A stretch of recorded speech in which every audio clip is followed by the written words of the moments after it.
welcome to another episode of Obsicast that is being recorded at Breaking Convention 2025 at the University of Exeter, where over 1,500 thinkers, wisdom keepers, seekers, and indigenous shamans and healers have gathered to talk about psychedelics and beyond. One of the people that I have been fascinated by for over a year since meeting him at the previous Breaking Convention is Julian Vayne, who has kindly agreed to be my guest today. Julian, thank you so much for your time and for joining us. Julian is a British independent scholar, occultist, and author with over 4 decades of experience in esoteric practices. The list is long and there's so much, but I'm going to leave that a bit to you. What do you mean by an occultist, Julian? I have always been interested in magic. I have always been interested in the mystery.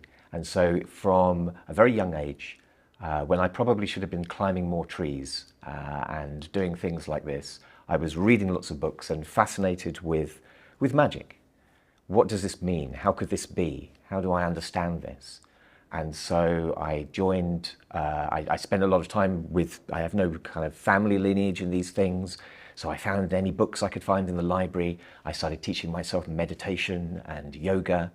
I started doing various practices to explore, this territory, which, as I've said, from as long as I can remember, fascinated me. If I'm being romantic, I might say it's a reincarnatory memory. If I'm being less romantic, I might say it's a mental disorder. But this was the territory of my great passion. So as I got older, I became involved with various groups and communities of magical practice. And then as the years rolled by, I also found opportunities to be with people from, let's call them traditional entheogenic lineages and traditional practices from places like India and North and South of America, as well as the kind of indigenous practices of the British Isles.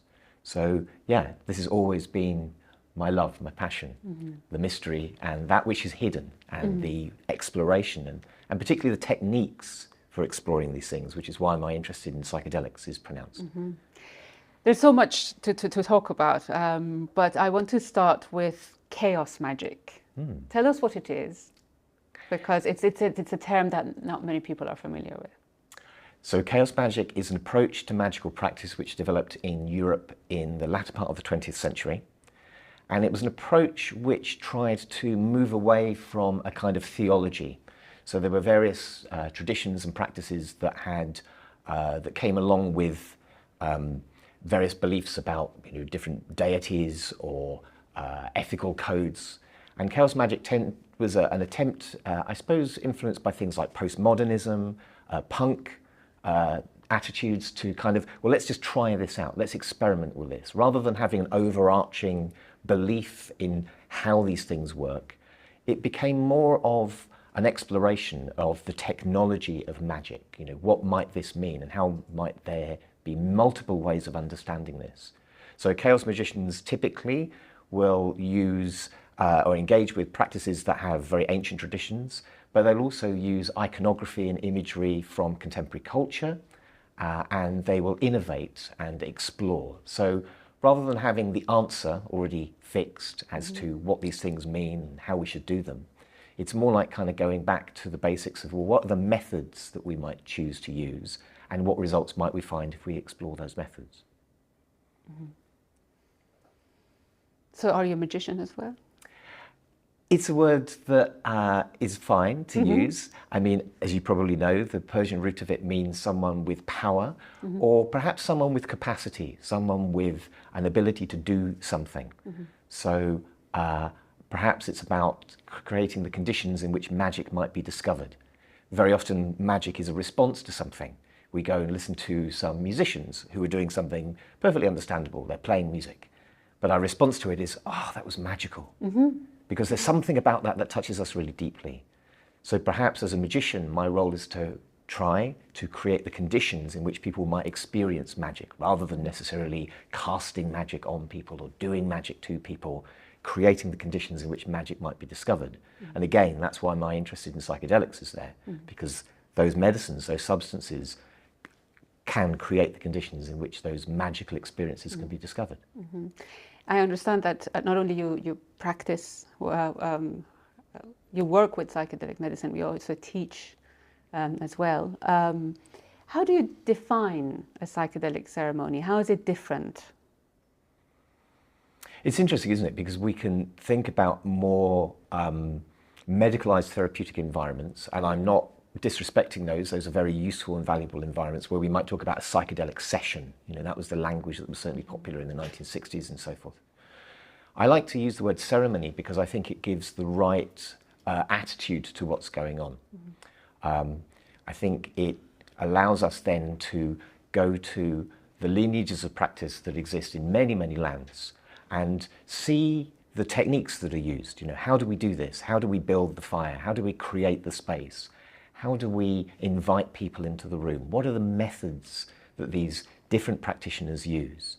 And to think about it as psychedelic ceremony rather than as a psychedelic therapeutic session, I think brings the right kind of attitude to these experiences, which is that they are sacred in many respects, profound very often, and ones where there is a great lineage of practice already out there for people to discover. But most of that lineage of practice is not to be found in, particularly in kind of Western settings, within the kind of medical setting. If we look, for example, at the way that LSD was first understood as a psychotomimetic, so a drug that induced a kind of psychosis, possibly that was because these things were being given to people in brightly lit rooms, in conditions where individuals in white coats were standing over them with clipboards writing down what happened. I would also be paranoid in an environment like that, I suspect. Whereas if we think about a ceremony, we think about what ceremony means. Ceremony is a series of inhabited metaphors or a series of symbolic practices. As the person comes into the room, we welcome them perhaps in a certain way. You know, maybe we're using some kind of smell or smoke or smudge or bowing or whatever it happens to be. We admit them to the place as a respected and honoured guest, someone who's going to take a powerful journey. Just that little moment alone, just that little emphasis on the way that the space is created means the person is more likely to have a beneficial experience and less likely to have a psychotomimetic style experience.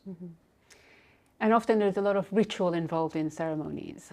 How important do you think is that ritual that sometimes it doesn't exist in the Western context?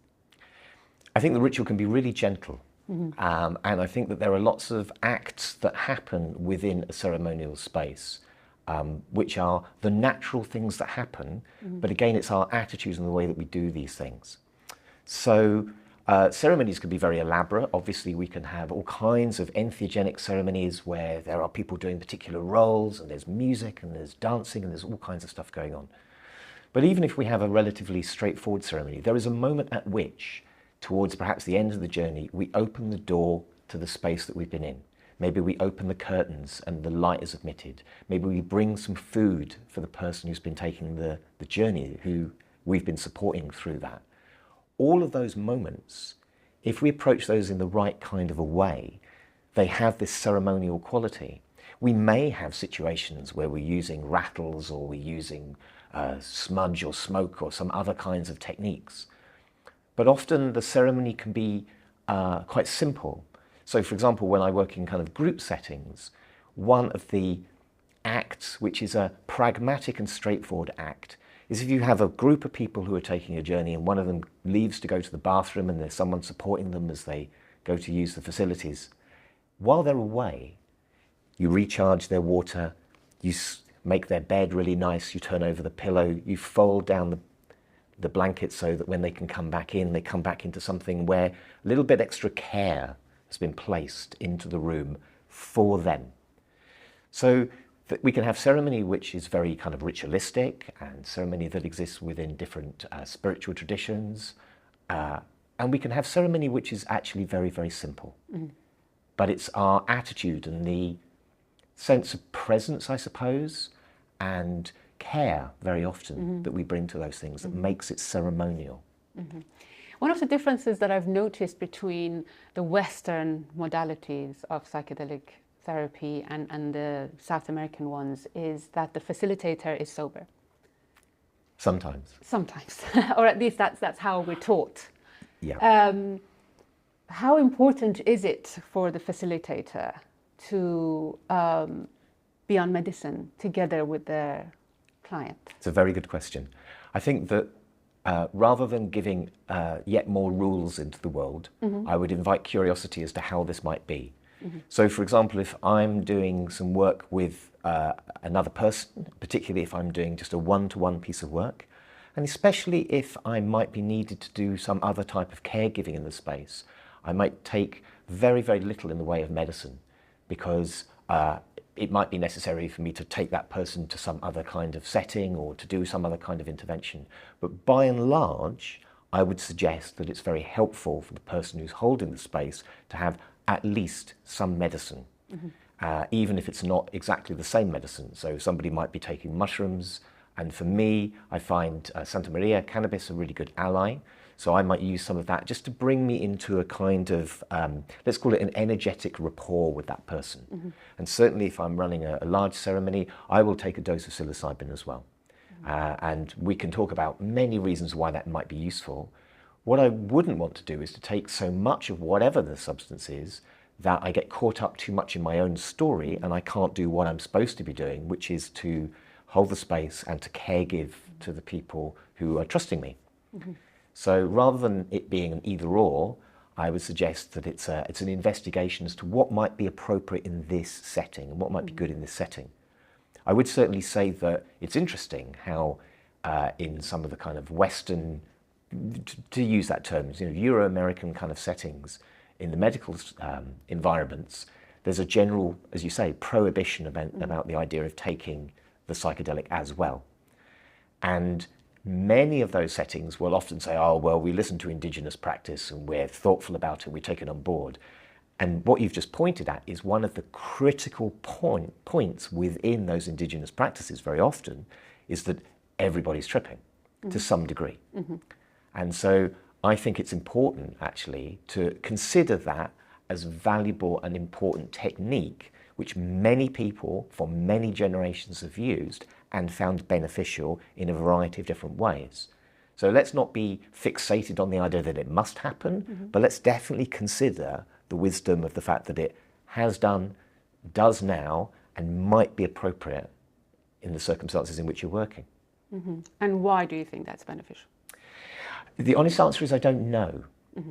I think it's beneficial because one of the things that I notice is that it allows me to blend and relate to the person in a different way than if I'm entirely sober. I think that one of the other reasons that it might be beneficial is, and this is where we go from, I suppose we could just call it kind of space holding or sitting with people with psilocybin into stuff that looks more, and I'll use the word shamanic, where perhaps using medicine allows us to notice the energetic flow in the room. Maybe we even perceive that visually in some way. Maybe if we are interacting with the client, allowing for all the consent and all the discussions around these practices with something like smoke or the shakapa or the rattle, something like this to cleanse something, or stones to take away the heaviness. Sometimes that altered perception on the part of the space holder is really beneficial in terms of seeing that and understanding that and feeling into that. So I think that what it does is it allows the person who's holding the space to be in better rapport and better relationship with the person who's taking the big medicine journey. So I think that that's probably why it helps. Again, as long as we do that in a way that doesn't mean that we forget what it is we're actually there to do, then that's fine. That's fine. You've been doing a lot of studies in this field, and you have had some incredible cases, and some of which we discussed before the interview, and I was fascinated by it, including a client who had schizophrenia. My immediate reaction, if someone wants to work with plant medicine with a history of, even with a history in their family, I'd say no. But I'm fascinated to hear that you've had a client with schizophrenia who had responded well to the medicine. So there are several things. I think there was a paper a couple of years ago that looked at whether or not history of psychosis in individuals or indeed their families, which is often an exclusionary criteria for working with psychedelics, whether that was actually a problem. And there is a little bit of academic research that suggests that, that perhaps this is less of an issue than we believed. And a lot of the belief about it, I think, is based around an understandable assumption, but there may not be as much evidence as that assumption tends to perhaps imagine that it rests on. So there is kind of question about this within academic research settings. I think the other thing for me is that when I work with anybody, I want to find out whether or not it's within my sphere of practice, whether it's within my competence. So with this particular person that you mentioned, I'd never worked with someone who had that diagnosis. And I spoke to them at length about their experience with working with, or their experience in recreational settings, primarily with other psychedelics. So they'd taken LSD, they'd taken cannabis, and they'd found both of those quite problematic. But they've found psilocybin helpful, although they hadn't perhaps had the right environment in which to take it, or an optimum or a really beneficial environment in which to take it. But they had had a history of, this seems to be a good medicine for me. So I went and took lots of advice. If I don't know a thing, I go and talk to the people who perhaps do know a thing. And I spoke to lots and lots of people, including people way outside of the psychedelic field, quite kind of conventional practitioners, and got an idea about how best to proceed with this. So I built rapport with that person. We started off with very low doses. And I learned a lot about working with this particular individual. I also learned that we have a diagnostic category, schizophrenia, but there are many versions of that, many experiences of what that might mean and how that might have an origin story in people. Perhaps for some people it is very rooted in traumatic incidents, damage to their story in ways that may not be helpful to explore with psychedelics. This particular individual, perhaps had they been born in a different cultural context, would have been a shaman. Because they're surrounded by animal spirits and they're surrounded by various kind of voices telling them things. And then their experience of using the psilocybin, which, as I said, initially we came in at a very low dose, they found that their one particular voice, which they call their guide voice, what in the tradition that I'm in we would call the holy guardian angel, so the aspect of self or the universal, the divine presence, which wants the best for you, that particular guide voice, the volume of that voice was turned up.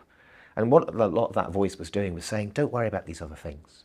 Everything's going to be fine. It became this internal reassuring process and this supportive process for this individual, including sometimes saying, don't keep being attentive to me, be attentive to the world.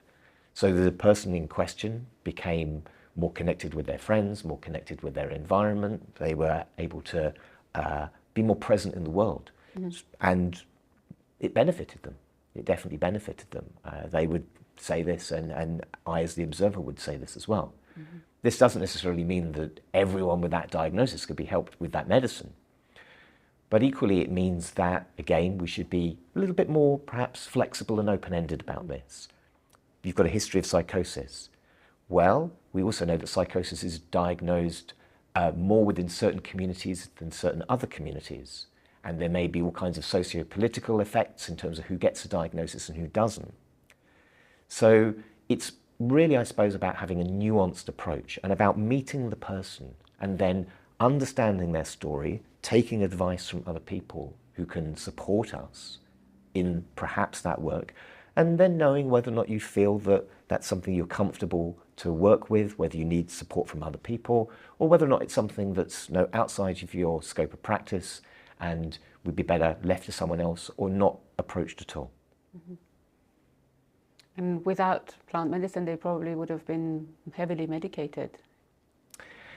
One of the interesting effects of this person's experience is that they have been able to drop a lot of the higher doses of antipsychotics they were taking.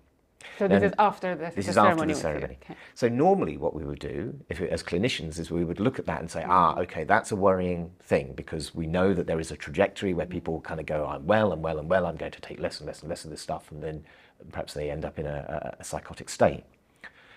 Actually, having observed this person now for a couple of years, it's a story that I've heard in a lot of different situations where the person is using another medicine to support them.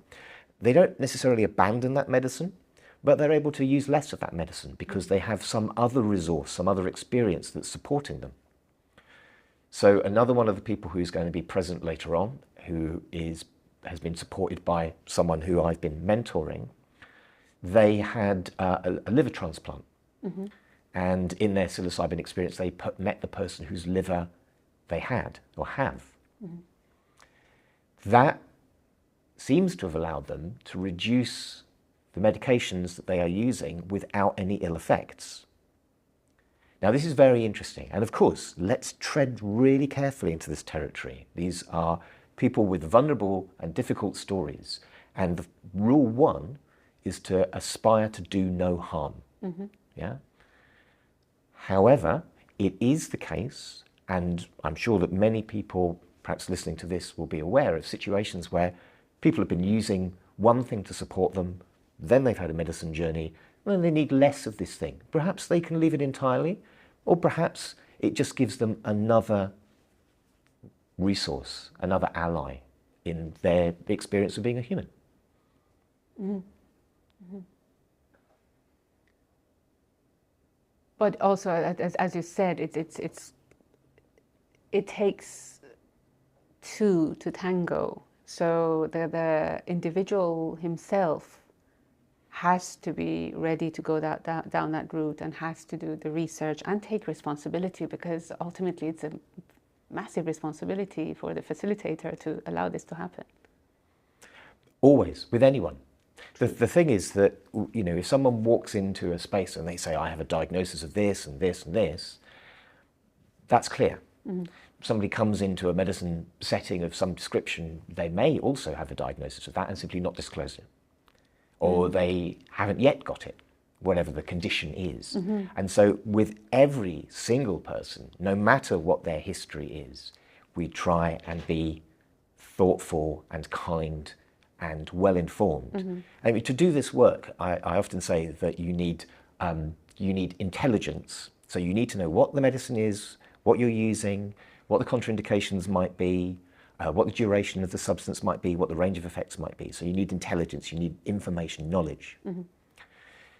What you also need is you need kindness. You need to put the well-being of that person first, beyond anything about your own how fantastic a space holder you are, or what you're capable of doing, or what your lineage is, or any of this sort of stuff. It's that person and caring genuinely for that person. And sometimes that means saying, I'm sorry, I can't help you. At least I can't help you at the moment. Mm-hmm. Maybe I could refer you onto something else, or I could talk to you about another practice that might be beneficial. Maybe you could explore breath work, for example. Maybe you need to do some other kind of practice that's a bodywork practice. But we genuinely care for that person. And then the third part is experience. The more we do this work, the more we tend to get, in my experience, like most things in life, a sense of, yeah, I think I might be able to help here. I think I might be able to support you in some way.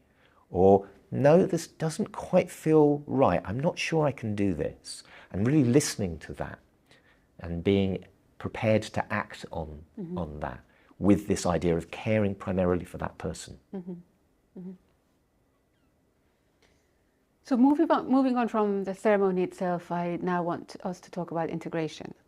Because we now live in a society that unfortunately psychedelics are still largely tabooed, illegal, and a lot of the times when people come into our ceremonies or sessions, they have their heart open, they are very raw, very vulnerable, and then they have to go back into a society that does not understand the medicine, the new state of being. And integration is very difficult compared to those who take medicine, let's say in the Amazon, where they're surrounded by people who understand the medicine. They have grown up with the medicine and have different types of traumas as such. How can we support people in the West when it comes to integration? There are many things. So firstly, if I'm going to work with someone, I will ask them quite a lot about their context, because you're right. If we take someone from a very difficult environment and we give them this medicine journey, and perhaps they have this, heart-opening experience, they have this transformational experience, if we just plug them straight back into the same context, we can expect any of the benefits that came from that to decay quite quickly. In fact, we can actually almost expect the reverse of that, because they're open, they're vulnerable, they're sensitive to those things. So I would speak to the person quite a lot and find out, okay, so when you go back home, who are you going to be with? What's going to happen? How are things going to be working out? Who have you got that you can speak to about these things? I would also emphasize the importance of giving yourself time and space. In many of our cultures, integration becomes yet another product that we can have.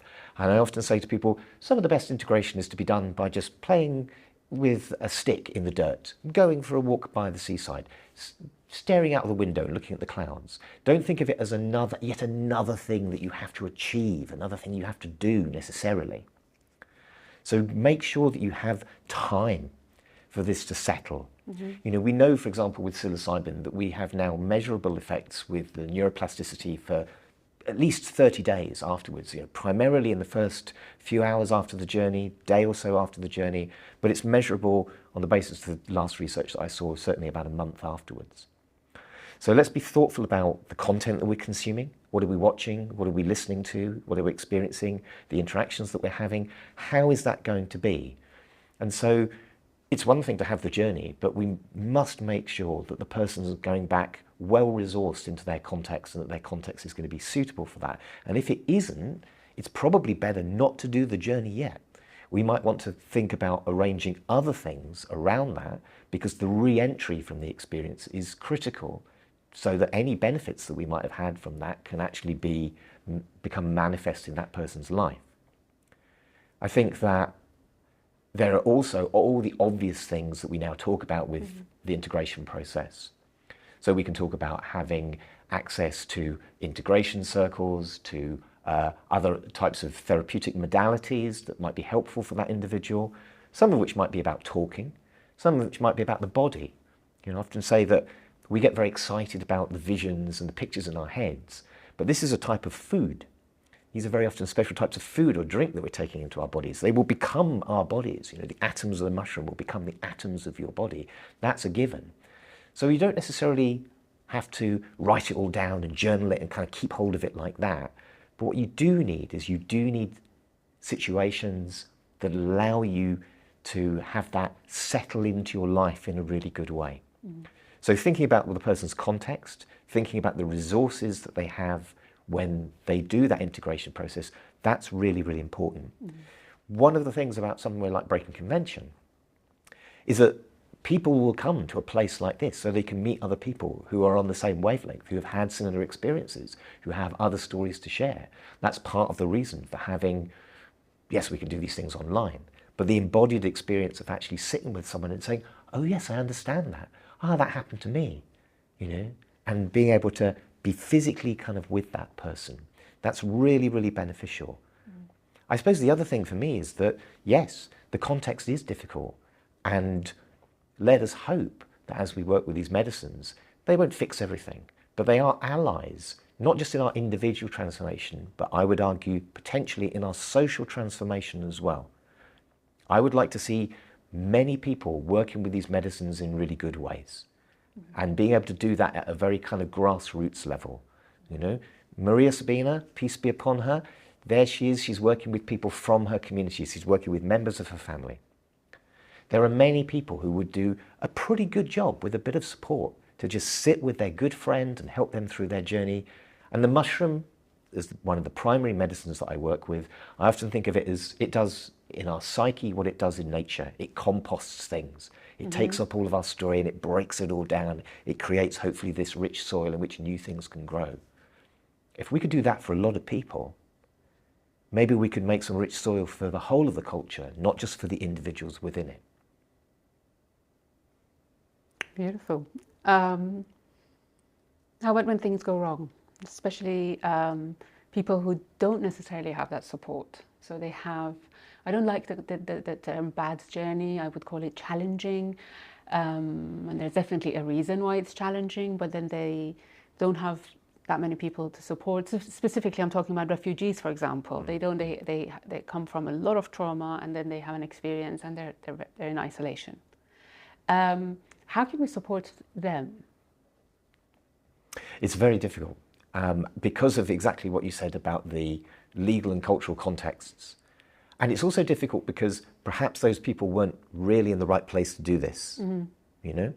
Like, it's relatively easy in many settings, even with the difficulties of legislation, for people to find themselves in a medicine session. Maybe the people who are running the medicine session should be a little bit more thoughtful about who is coming into that session, you know, and the space in which they're going back to.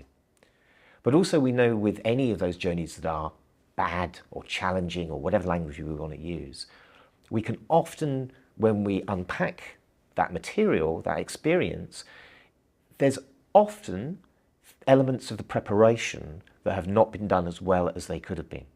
And that includes ensuring that, well, okay, so part of my preparation is to find out when you leave the room and you leave the maloka, you leave the temple, you leave the space, where is it you're going back to? That's part of the preparation as well. Can we make sure that that space is one where you're well supported and you're well resourced? Can we make sure that that's a space where you have access to other kind of supportive therapeutic modalities, good community, good friends? Because that's just very simple. That's what all of us need. It's certainly what I need. And so to mitigate those effects, the preparation, I think, is really, really key. And realizing that some people are just not in the right place in their story to do this yet. There's no need to rush to do these things. But, you know, it's a tricky one because often those are the ones that are in most need of it. They are in most need of it. But again, if we take that vulnerable, open individual and we just, you know, using those analogies of soil, if we take the sort of the seed of their psychedelic insight and we just throw it back onto the concrete, we've done nothing. In fact, possibly we've done something that's even worse. What we've done is we've got their hopes up, we've given them this new vision of the world, this new experience, and then those things are dashed by the apparent harsh, concrete reality that they encounter. So yes, it is difficult. It is difficult.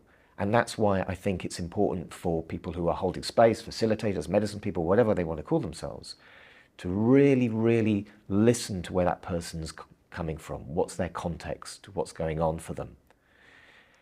And we just aspire to do no harm. We can't be sure that we won't. And we aspire to care for that person. I know for myself, I say to people who I work with, look, we're now in this relationship. We've done this intimate and powerful thing together. And I jokingly say, look, within reason, if you need to phone me up, we have this relationship now. Try not to do it at 3 a.m. in the morning unless it's really, really important. But I'm there. We have mixed ourselves together in this space. We have taken this medicine journey together. I'm connected with you. I will do what I can to help you, you know, rather than just, well, they've left. Goodbye, that's it. So to take our responsibilities seriously and to take our care of the people seriously, it doesn't just happen in the ceremony. It happens before the ceremony. We really need to make certain that that person is as well as we might in a good enough situation. I'm sure you're familiar with the work of the psychologist Winnicott, who talks about the idea of the good enough mother. You don't need to be a perfect mother. You certainly don't need to be a bad mother. You just need to be good enough. Yeah. So this is a human thing. We will always make mistakes. There will always be things that go wrong. But if we care, if we genuinely care about the individuals who are coming through and having these experiences, we do really good preparation. And we also ensure, as far as we can, that the context that we're putting them back into is as good as we can possibly do. So we should be also well resourced so that we can provide information. We can say, okay, well, you're going back into this difficult setting, but here are some people that you might speak to. Here is this online community, at the very least. Here are these other resources or these other techniques that you might want to use. Here is a way that you might talk about your experience to people who are not familiar with it in a way that they might perhaps understand a little bit better. It's like a kind of dreaming. It's like a dreaming, you know. We could say, I remember talking to someone, they're saying, well, how am I going to explain this to the people who don't understand? And I said, well, every night they close their eyes and they go into this strange visual dream world. You say, well, it's kind of like it induces that kind of experience. And this is a dream in which memories and associations can come up and all kinds of things can happen, and it has a transformative thing. Many people will have had just dreams that are like this, that are significant for them. So there's a common territory there. So to explain to the person that maybe there are ways of talking about their experiences that might be more readily understood by their community, and understanding as far as you can, particularly the preparation, what is your container? What is your context? Learning, if necessary, more about what that story is so that you can give good advice. These are all the things which, you know, when we're sat in front of the altar and we have the medicine and we have all of our magic stuff, that's great. That's fantastic.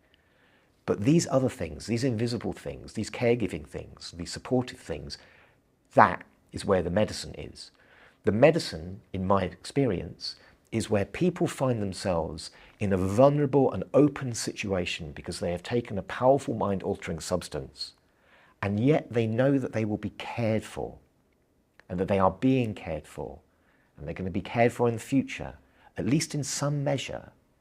That is the medicine. You know, I have set up an organization with my mentors and teachers called Obsicast, and the tagline for it is "Love is the medicine." Yes. And love means that care. A lot of the times the trauma is lack of love. And we make sure that people receive that love, not just in ceremony, but before that and after that. And we're always there and we're available because we're all looking for love ultimately. And loving ourselves in such a way that we understand that sometimes we make mistakes, and then sometimes we can try and do our best to rectify those mistakes if we're able to, or invite someone else to try and do that work. You know, we're fallible human beings. That's part of the fun of being a human being. We do crazy stuff. We do things that are wrong and then turn out to be right later on. Who knows? But just to have a little degree of kind of humility in the face of these experiences, and to recognize that that caregiving, I think, is at the heart of it. So I do a lot of work alongside lots of nurses and midwives. And I find that those people, because of the work that they do, because of their professional skills, they're often some of the best people at holding the space. There are sometimes other people who come from other backgrounds who have stories that place them kind of more central in what's going on, you know? Maybe those things end up needing a little bit of work so that they can be better placed in the service of the individual who's taking the journey and the medicine. You know, the medicine is the doctor. Like I just say to people when I work with them, I say, look, all I'm here to do, right, is if you need a blanket and you can't figure it out, I'll pass you a blanket. I'm going to give you oranges at half time, and I'm going to give you a thumbs up that you're doing really well, you know, and you'll be fine. You know, your ancestors took this medicine for many, many generations. You know, even if sometimes in these places, and say the British Isles, we forgot this for a little while. And with any luck, I hope very much your descendants will take this medicine for many, many generations. And we're just the people taking the medicine now. All's going to be well. We'll be fine with this, you know. And so building that rapport, building that sense of safety, building that ease, you know, because these experiences can be challenging. They can be really powerful. They can pin us to the floor under the psychedelic maelstrom. So the more that we can create the sense of safety, the more that we can create this good container, the more that we can express and put into practice that love, the better will the journey be. And I don't just mean in the ceremony, I mean the journey, you know, from hearing about this thing through to maybe ending up saying to their friends, hey, I did this experience, I did this journey with the medicine, I had these, and being able to, in a gentle way, advocate for that, or at least say, well, it worked for me. I would like to wrap up on love, but I have one more question, and that's with growing interest in psychedelic medicines, we can see so many people are attending Breaking Convention, and we know that the debate is spreading amongst politicians. What's your view about legalization? And is there, for those who are unfamiliar with these altered states of consciousness, What would you like to tell them? Most of the reason that these substances are criminalized can be traced back to things like Richard Nixon's war on drugs, which is still a phrase that gets trotted out, which is primarily about disabling the anti-Vietnam movement, the women's rights movement, and the civil rights movement in the United States in the middle of the 20th century. So these substances, particularly the psychedelics, and I wouldn't want to just exclude other drugs because any prohibition is a very, very ineffective system. You know, for a variety of reasons, it causes all kinds of problems.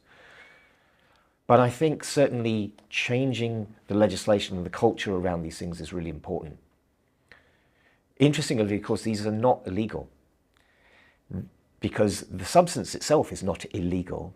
You can be licensed to have this substance, and I might be licensed to have this. I've got plenty of friends who are licensed to work with psilocybin or MDMA or ketamine or 5-MeO-DMT. So it's about licensing. It's rather like licensing for a weapon or a chainsaw or any number of things. And right back where Timothy Leary wrote The Politics of Ecstasy back in the 1960s, one of his proposals was, well, perhaps there's a licensing mechanism. Cultures will come up with lots of different ways of doing this. We are almost in not quite the worst of all possible worlds, but we certainly, because on the one hand we have this overt message, these things are very, very seriously criminalized, and then we have the subtext, which is, by the way, they're pretty much available everywhere. So this kind of doublethink, this kind of Wonderlandian logic that we have, this will get resolved. We are in a relatively short period where we're finding these substances have historical and cultural reasons where we are fearful of them. That will change. That will change over time. As more of these people go back into culture, into these many, many different settings, and I've worked with people from lots of different kind of cultural, ethnic groups, language groups, slowly, slowly, the message gets through, you know? Culture is, in many respects, certainly from the point of view of states and legislation, it's rather like trying to turn a gigantic kind of cruise liner or something. It takes time. But it's also about individual powerful stories. So, for example, in the British Isles, you can now go and get medical cannabis. You can go and, theoretically, it's available on the National Health Service. In practice, you have to go to a private consultation, but you can get this medicine. And there are two reasons that this is now available. One reason is the huge amount of research that some people find it beneficial and helpful. And the second reason is some very high-profile stories of particularly children with lots of epileptic seizures who found this medicine really helpful. So we are building the research data. We are building all of the advocacy tool of information. But that's not really what changes people. What really changes people is stories, is those individual narratives. And there are more and more and more of those. And eventually there is a tipping point. Eventually there is a time at which things start to change. And I'm 57. And I have seen in my lifetime many of these things change. It's not perfect. There are reverses of fortune. There are all kinds of things that go on with this story. But slowly, slowly, gently, aspiring to do no harm, we care for this medicine, for this practice, and for the people that come through this. And they go into culture and they tell their stories, they tell their tales. And people who've never encountered any of these things or have been told, well, you take mushrooms or LSD and you're going to jump out of a window and kill yourself. You go mad. They say, well, you know, that's not what happened to me. What happened to me was quite different. It was absolutely the reverse of that. It brings us back to that love, that they are saying something that's so radically different from some of the messages that were put out in the latter part of the 20th century, that slowly, slowly, I like to believe in the value and power of this medicine, the medicine of care and of love, and of the sacred plants. Things can change. Slowly, slowly. Thank you so much, Julian Vayne. I really enjoyed it. Thank you.